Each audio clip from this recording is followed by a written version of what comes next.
Olá, ouvintes do São Paulo Sonha, aqui é Raul Justilores e a gente vai falar hoje de fundos imobiliários que têm um impacto grande na cidade, mas também aí na carteira de investimentos de muitos dos ouvintes do São Paulo Sonha. Com a queda aí da taxa de juros, se tornou aí um investimento muito sexy, muito atraente, e aí veio a pandemia. E para variar, está todo mundo tentando descobrir o que é que vai ser do mundo durante e pós-pandemia.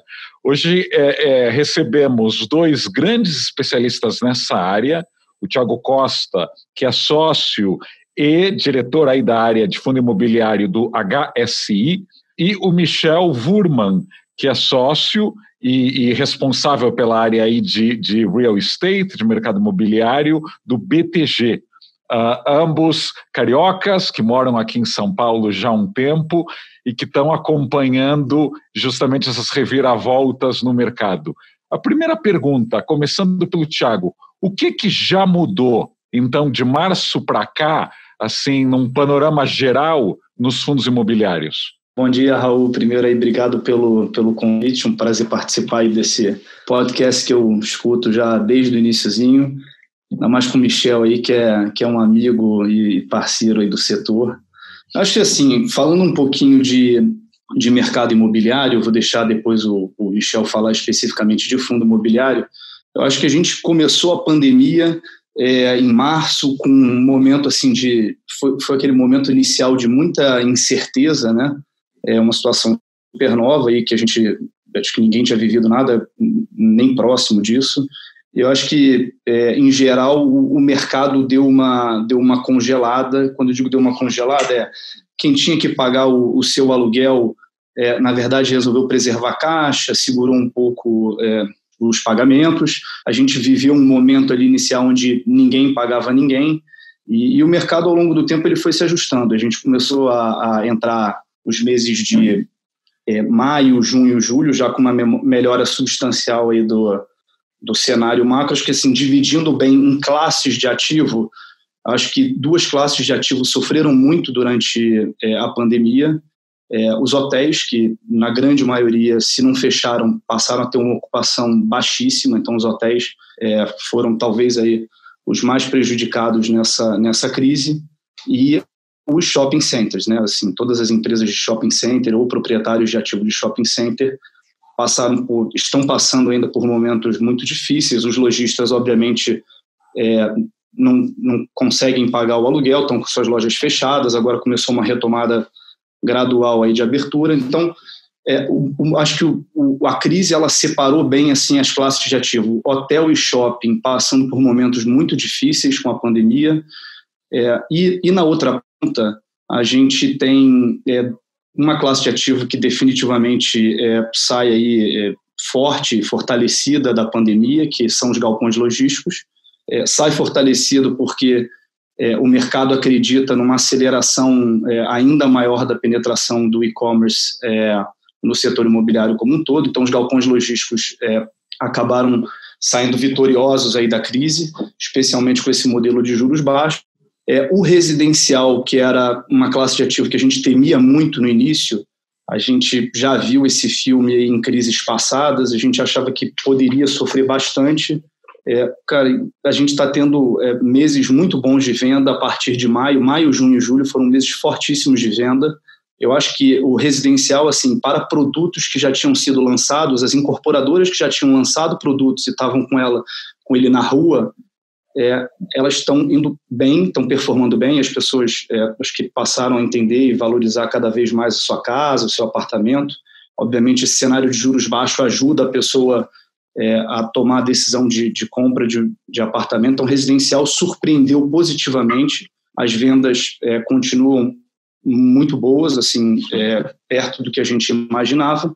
O residencial vive um outro problema, que quem tinha produto para lançar no meio da pandemia, obviamente, não consegue lançar. Então, você está criando aí, vamos falar, uma fila de produtos residenciais a serem lançados, e a dúvida quando esse mercado voltar a normalizar, como é que o mercado de incorporação residencial vai se ajustar, né? Vai todo mundo sair ao mesmo tempo? vai ser um negócio interessante de ver se você vai ter uma oferta muito grande num período concentrado de tempo, num momento de economia onde o desemprego cresce, a recessão econômica se aprofunda. Então, o que já estava lançado muito bem, o futuro a gente ainda com um pouco de preocupação. E os escritórios, acho que a gente vai acabar falando mais detalhadamente aí para frente nesse podcast. Os escritórios, apesar dessa, vamos falar assim, dessa fumaça aí, desse home office que paira sobre a classe de ativo escritório, ele se demonstrou super resiliente. A gente, no nosso portfólio aqui, a gente entende que passou super bem pela crise, foram necessários alguns ajustes, descontos pontuais de aluguel para um ou outro inquilino, mas, assim, no geral, foi uma classe de ativo que performou muito bem, provou aí a sua resiliência e a gente ficou, então, também positivamente surpreso. Acho que um pouco do panorama seria esse, Raul. Além do que o Thiago já comentou, o que você puder acrescentar, mas sobre residencial e apartamentos, né? As incorporadoras estavam lançando aí dezenas de prédios de apartamentos compactos, especialmente aqui em São Paulo. A pandemia mudou algo? Já há algum termômetro que diga que talvez as pessoas tenham mais temor de investir em apartamentos de 20 metros quadrados, 25?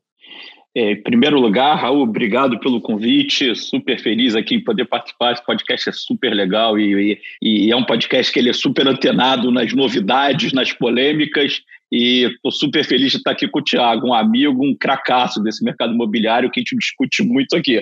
De vez em quando somos amigos, inimigos, mas do ponto de vista prático, grandes parceiros, concorrentes, é um ótimo concorrente.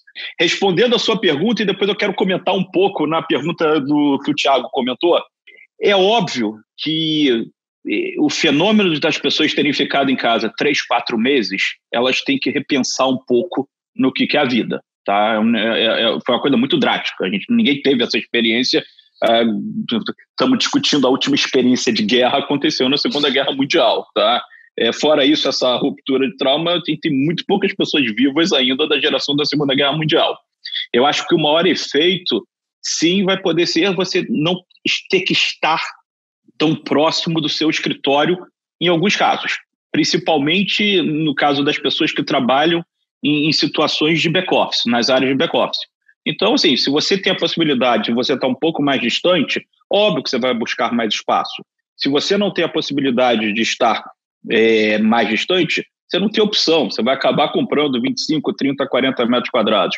Então, eu acho que, embora toda essa confusão da pandemia ela gere novos conceitos, a gente está falando de um mercado, principalmente o mercado do município de São Paulo, um mercado que tem uma demanda reprimida imensa. E tem demanda reprimida também para o interior, tem demanda reprimida para locais mais afastados. E vamos lembrar uma coisa, não estava tão valorizado. Agora, São Paulo, hoje em dia, tem uma cobertura boa de metrô. Então, assim, você pode estar, sim, um pouco mais afastado com o metrô de fácil acesso. A grande vantagem do metrô em relação à malha viária de carro é que o metrô você controla o seu tempo. Então, você sabe a quantos minutos você está do seu destino final. Você não está no trânsito incontrolável. Então, de novo, é óbvio, é mais uma tendência. Tá? Não acho que acabou para o mercado de 25, 30 metros, não. Agora, eu acho que floresceu de novo o mercado de apartamentos um pouco maiores. Essa história do apartamento, eu vou deixar você voltar. Eu, particularmente, vejo uma preocupação grande, né? Assim, a gente conseguiu, com um plano diretor novo, apesar de ter um monte de falha aí, uma série de avanços aí, sob o ponto de vista urbanístico para São Paulo, com fachada ativa e você adensar mais próximo dos eixos. Assim, a reação inicial pós-pandemia foi, cara, as pessoas vão entender a importância de você ter um produto residencial mais família, e aí você vai ter, então, um produto voltando ao mercado maior, o que no final aquela preocupação que você sempre coloca, Raul, você, no mesmo espaço de terreno, moram menos famílias, onde muito mais famílias poderiam morar, você gera uma série de problemas para a cidade, de mobilidade, trânsito. Então, a gente estava caminhando para ter um produto menor que é muito interessante para a cidade de São Paulo você adensar mais, né? Especialmente próximo dos eixos. Eu concordo com o Michel, acho que esse produto, ele especialmente para essa geração, ele fica, e a gente pode repensar a forma de fazer um apartamento menor, talvez não os de 10 metros quadrados, mas assim, apartamentos pequenos, próximos dos eixos. Tomara que a gente não tenha um efeito negativo pós-pandemia de voltar a fazer só produto grande e produto família, acho que é um pouco por aí. Ótimo ponto. E voltando um pouco para a primeira pergunta, indo direto para os fundos imobiliários, o que eu diria, pegando a cronologia exatamente que o Thiago comentou, vamos separar segunda quinzena de março, abril e hoje, tá? E, na verdade, vamos começar no começo do ano. Eu diria assim, o caos para cotistas de fundo imobiliários, para os gestores de fundo imobiliário, foi ali no dia 12, 13, 17 de março. Que ali ficou muito claro que, de repente, todo mundo, a gente olhava o que acontecia na Ásia, nunca ninguém podia imaginar que não era que ia acontecer aqui, não, mas que em um dia estaria todo mundo em casa mesmo, tá? Sem organização nenhuma. Tá? E aí, basicamente, as cotas dos fundos caíram 30%. Tá? A Bolsa, como um todo, caiu 40%, 45%. Os fundos imobiliários foram mais resilientes, caíram ao redor de 30%. E aí começou, em abril, começou esse movimento de a gente perceber o seguinte, olha, não está esse fim do mundo. É óbvio que é uma crise grave. É óbvio que sai todo mundo mais pobre da crise. Mas vamos começar a entender valor. Vamos imaginar, pensando na pessoa física, saindo até do fundo imobiliário.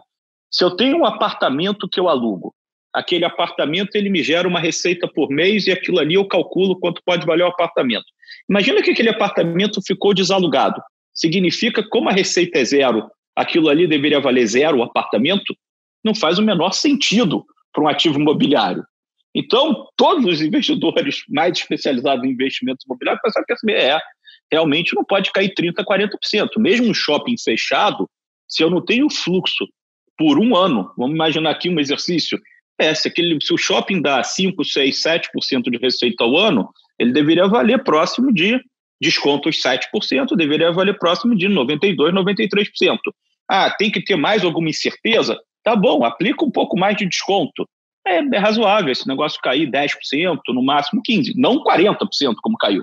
Então, eu acho que abril foi um momento que os especialistas no setor, tá? Que os fundos de fundos e mais as pessoas físicas especialistas no setor começaram a comprar muitos ativos imobiliários de novo, de fundos imobiliários. Tanto é que o número de investidores, pessoas físicas que compram ativos imobiliários na B3, na Bovespa, está muito claro que a gente subiu para um patamar de quase 900 mil agora em junho. Tá? A gente continua subindo durante a crise. Então, a gente viu muito valor ali, não só a gente, como os nossos concorrentes, nossos bons concorrentes, você não conseguia nem ter. Se você fosse comprar com tanta velocidade, os preços iam subir muito mais rápido. Mas eu diria que você teve uma recuperação de uma queda de 30% para a queda que está atual, ao redor de 10% a 15%. É óbvio que você vai tendo uma variação entre os ativos, como o Thiago comentou. Ativo logística vale até mais do que antes da crise. Ativo de shopping vale 15%, 20% a menos, embora eu acho que ainda está errado o preço. Tá? Prédios corporativos valem 10% a menos, também acho que está errado. Mas essas distorções começam a sofrer menos variações. Porque a pergunta que tem que se fazer como um investidor profissional a gente está discutindo uma mudança temporal ou a gente está discutindo uma mudança permanente? E aí tentar entrar menos nessa discussão de religião, se São Paulo vai acabar, se São Paulo não vai acabar, que virou essa discussão toda ao longo de maio e junho, que não é isso. Vamos olhar os exercícios, vamos fazer esse exercício olhando para trás, tentar entender. E a gente entende claramente o seguinte, sim, a gente teve uma mudança temporal, em algum momento, ninguém consegue precisar, mas o negócio está bem acelerado, tá? Em algum momento do tempo vai ter uma vacina. No momento que você tiver uma vacina, alguns hábitos voltam para os hábitos anteriores. Algumas tendências vão ficar. Então, assim, nós não estamos discutindo aqui que a gente vai ficar 2 anos esperando uma vacina. Ninguém consegue precisar o tempo, mas estamos discutindo trimestres, não estamos discutindo anos, tá? Então, esse é o primeiro efeito. Quanto é que você perde de receita enquanto tiver essa crise? A segunda pergunta é a seguinte, o que esses efeitos não são temporais, são permanentes? Claramente, digitalização. E digitalização foi muito importante para acelerar e-commerce, é por isso que ativos logísticos explodiram e vão continuar super importantes. Pega um bom exemplo, quando a gente pega os nossos pais que não estavam acostumados a pedir nada pela internet, hoje em dia fazem listas de supermercado pela internet, que não tem coisa mais complexa do que você botar 40, 50, 60 itens numa compra, não é uma camisa que você escolhe, é ter que botar 400 gramas de queijo, 800 gramas de carne, é uma lista mais complexa, eu diria que é uma das compras mais difíceis que tem de e-commerce. Saúde, era um negócio que não existia, consulta online, é uma realidade hoje, isso não quer dizer que os hospitais acabaram, tá? Você ainda precisa muito. Educação vai acelerar, não quer dizer que a solução 100% online funciona para qualquer segmento, tá? Você vê as crianças, os pais estão sofrendo a beça, tem que ficar 3 horas na frente do computador com a criança, porque a criança tem um tempo de atenção de 7 a 40 minutos e não consegue mais do que isso. Vale para todo mundo isso daí, né? Vou entrar na gente. O último tema era o home office. Eu sei que a gente vai discutir mais para frente. Eu falei, qual a intensidade que essas coisas ficam. O ser humano não foi feito para ficar prostrado na frente de uma tela por 6 horas, num ângulo de 180 graus, sem poder olhar para o lado. Então, essas discussões que a gente está tendo muito. E o pessoal especialista na área, a gente tem conversado muito sobre isso e tentar fazer essas diferenciações. Claro. Aliás, o investidor, pessoa física que está aqui nos ouvindo, ele deve estar lendo pela imprensa, tem um dia que tem a frase, olha, galpão está muito caro, não é hora de comprar. Ou, galpão é o futuro, compre do jeito que for. Shopping e hotel, a mesma coisa. Tiago, assim, há uma cacofonia aí tão grande do que é para comprar ou não. O que você sugeriria hoje para a pessoa que está nos ouvindo, que ainda não tem grandes investimentos em fundos imobiliários, como ela deveria diversificar esse portfólio, tentando fugir desses ruídos todos? A pessoa física tem que olhar atentamente cada fundo imobiliário, entender o que tem dentro, quais são os ativos que compõem o portfólio daquele fundo imobiliário, não encarar o fundo imobiliário como uma renda fixa, porque não é. Então, assim, existe sim uma expectativa de retorno por ano, mas aquilo ali não é uma garantia, então é importante ele olhar. Acho que vale a pena sempre puxar um pouco o histórico do gestor, né? Acho que isso é relevante. Existem excelentes gestores aí no mercado, acho que vale a pena você entender o que esse gestor já fez, se ele tem experiência na indústria e qual é o portfólio de fundos, então, que esse gestor te oferece. E eu acho que, assim, por fim, entender um pouco do momento, isso é muito uma questão pessoal. Então, se a pessoa acredita mais na penetração do e-commerce, então pode ser uma saída comprar os fundos imobiliários de logística. Se ele acha que o shopping vai se recuperar e existe uma oportunidade hoje de comprar esses fundos imobiliários de shopping mais baratos, acho que é uma outra pegada.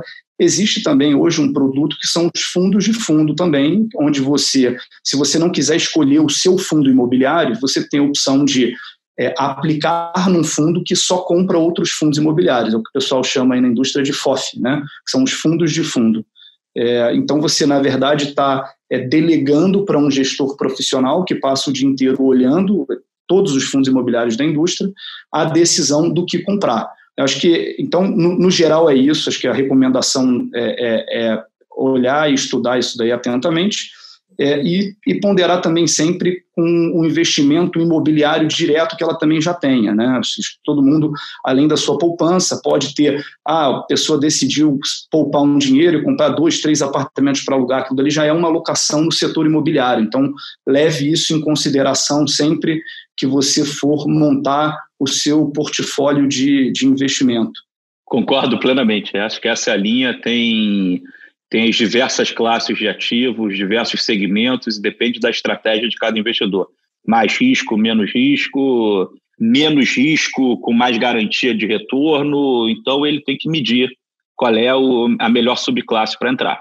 Eu acho que a grande vantagem hoje que a indústria, em relação a 5, 6 anos atrás, é que a gente tem diversos tipos de produto que a gente não tinha antes. Perfeito, perfeito. Michel, deixa eu até aproveitar que você começou a falar de home office. A Vejinha publicou uma capa chamada Debandada Faria Limer. Foi a capa mais lida do ano, depois da capa do Santa Cecílias. E essa debandada foi muito discutida aí tanto por causa do anúncio da Vila XP, quanto de empresas de tecnologia praticamente decretando home office eterno, pelo menos em 2020, talvez 2021. Qual a tua leitura desse momento? E, no caso, pensando aí, Faria Lima, Vila Olímpia, Berrini, como você vê aí o futuro dessas lajes corporativas?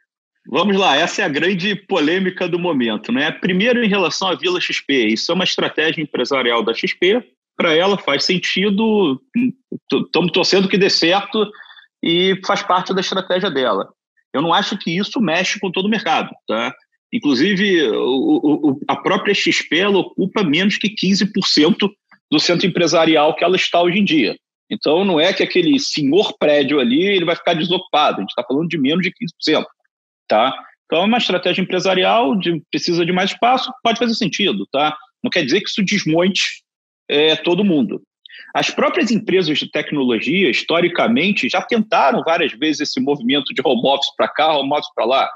Já se tentou, ao longo dos anos 2000, a Yahoo já teve essa estratégia, a Microsoft já teve essa estratégia nos Estados Unidos, foram e voltaram dentro dessa estratégia. Então, é um movimento meio de pêndulo. O que é a nossa crença e a gente acha muito importante, tá?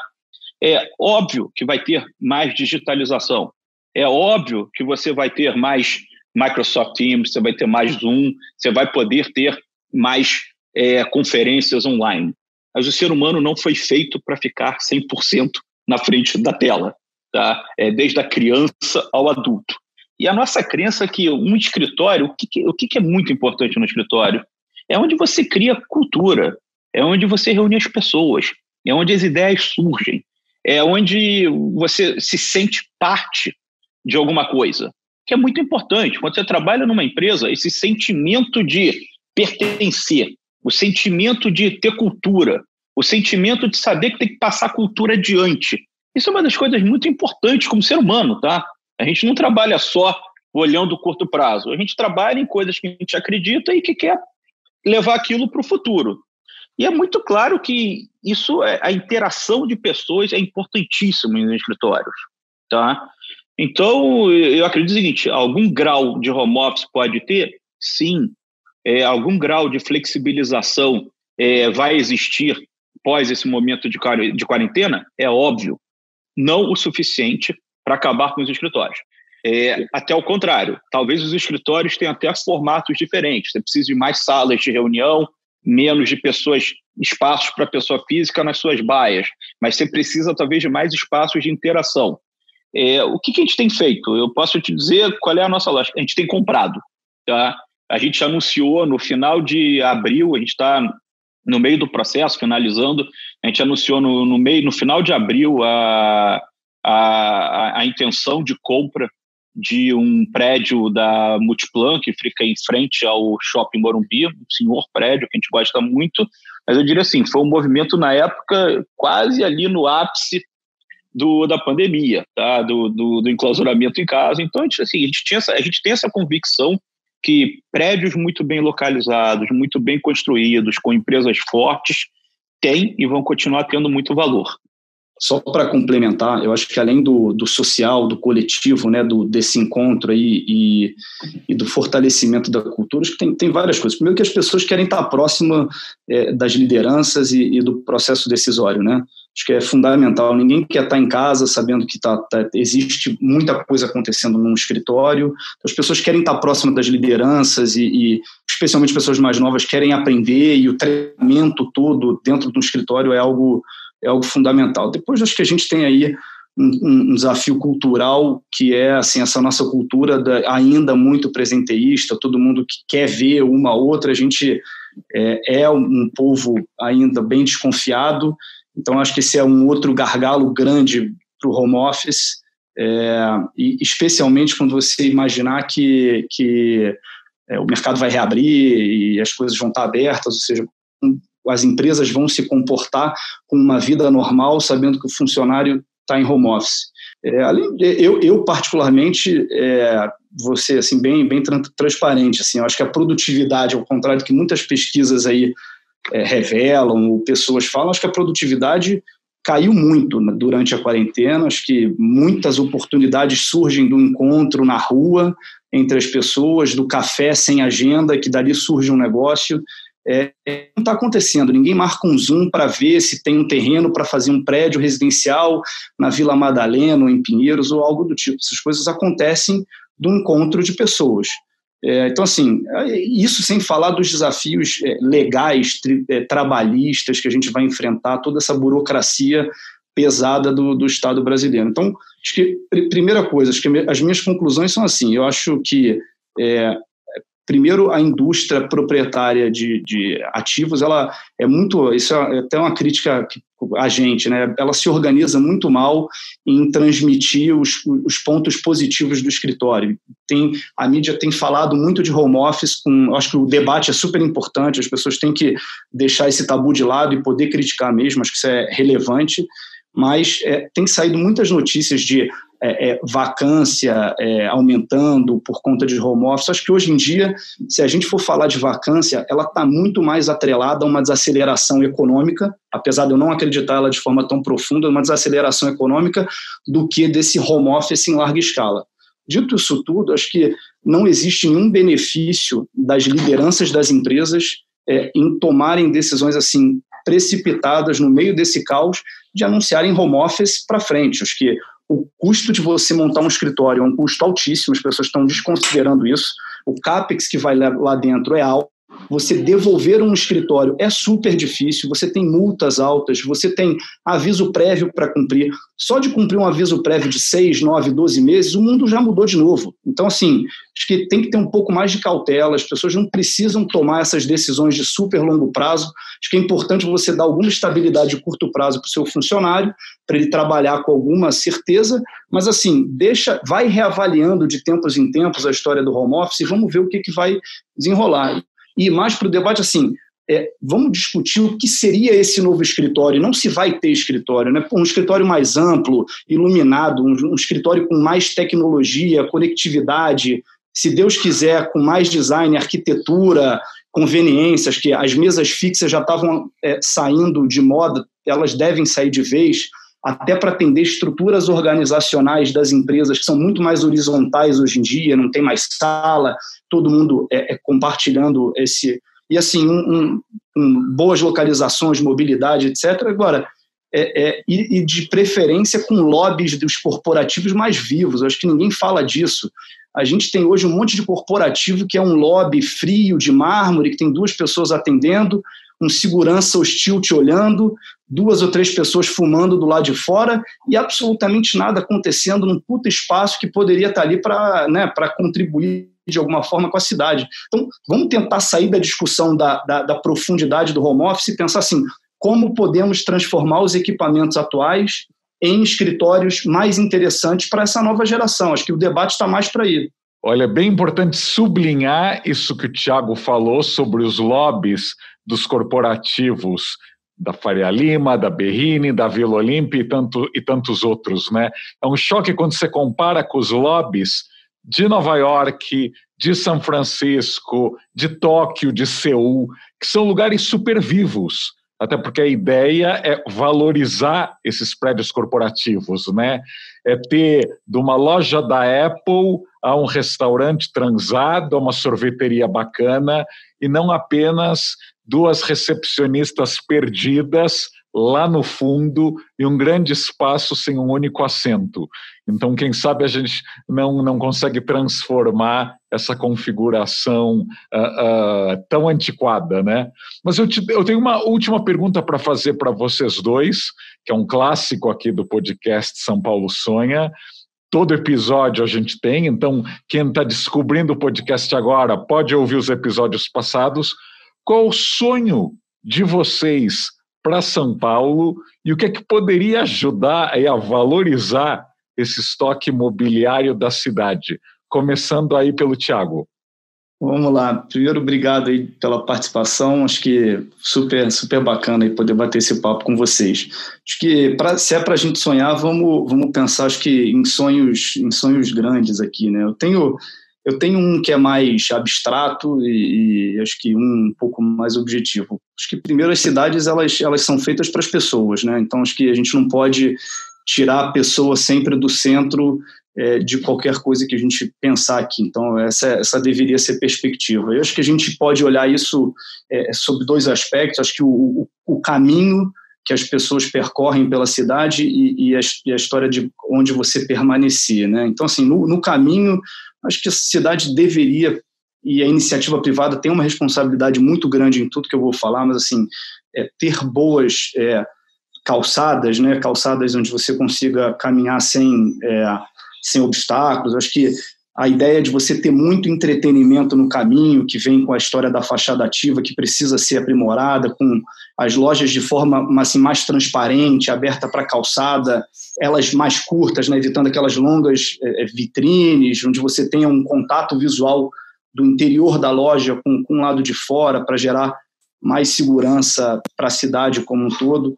Eu tenho assim, sempre um problema grande com aquelas portas de ferro horrorosas que a gente acaba fechando as lojas durante a noite, e geram também uma segurança muito grande. Acho que vale a pena deixar aí as vitrines à mostra e sempre fugir dos muros, né? Deixando a cidade aí mais viva.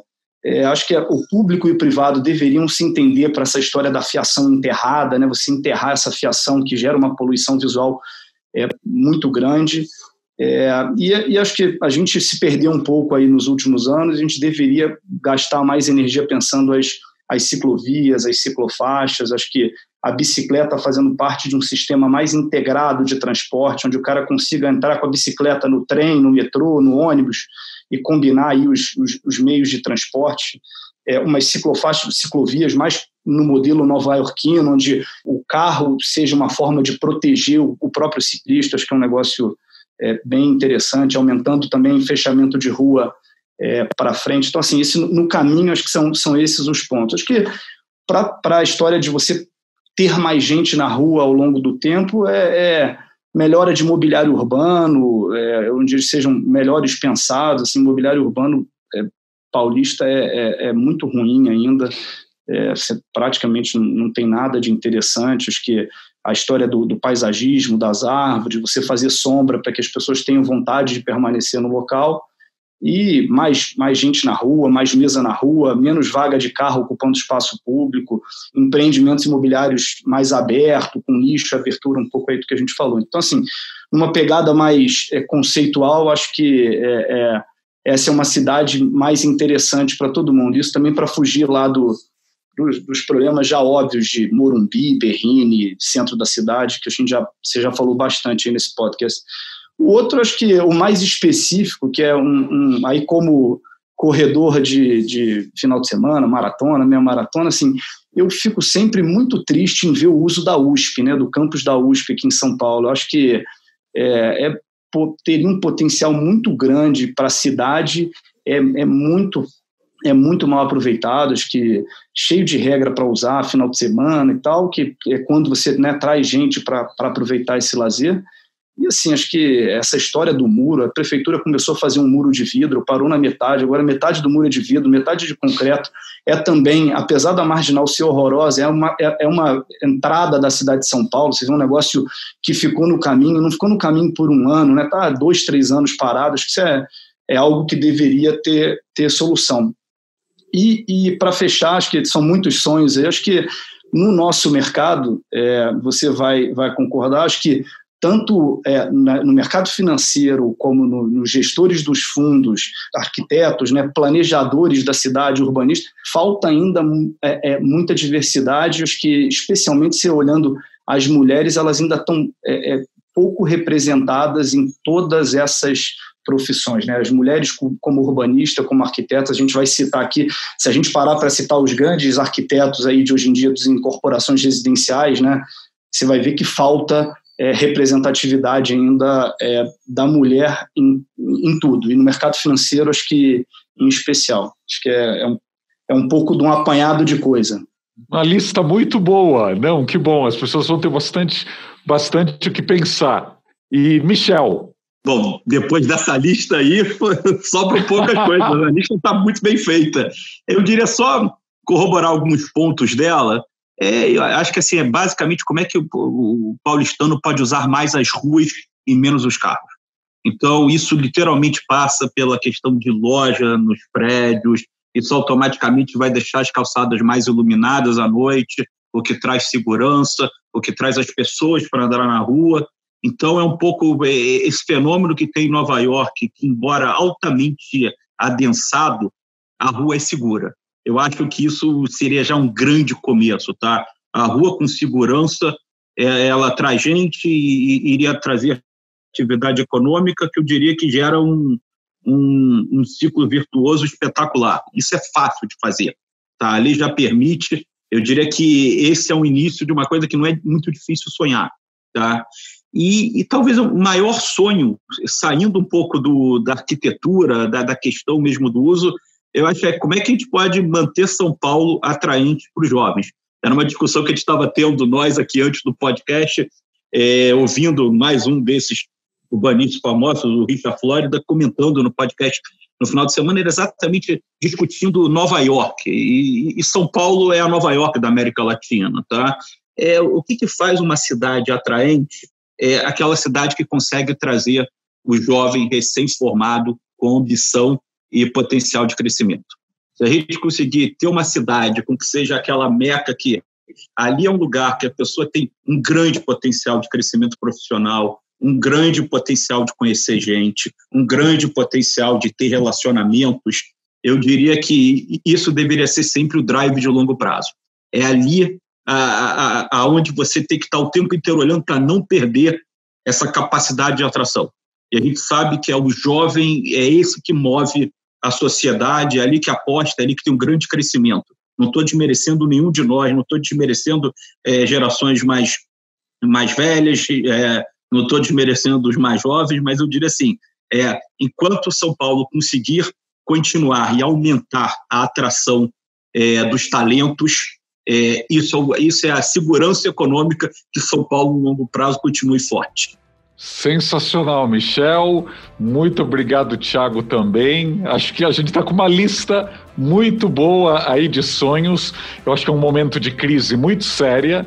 Aliás, acho que muitos brasileiros e paulistanos ainda não se dão conta do trabalho que vai ser aí reconstruir parte da economia da cidade quando a quarentena terminar, né, e da forma que ela terminar. Então é bom a gente pensar para como sair bem dessa, né? Várias cidades pelo mundo estão com grandes iniciativas, né? Paris, Nova York, Medellín, etc. São Paulo ainda está um pouco lenta nessa reação. Vamos torcer aí que a gente saia melhor dessa crise. Muito obrigado, Michel. Muito obrigado, Thiago. E até semana que vem no São Paulo Sonha.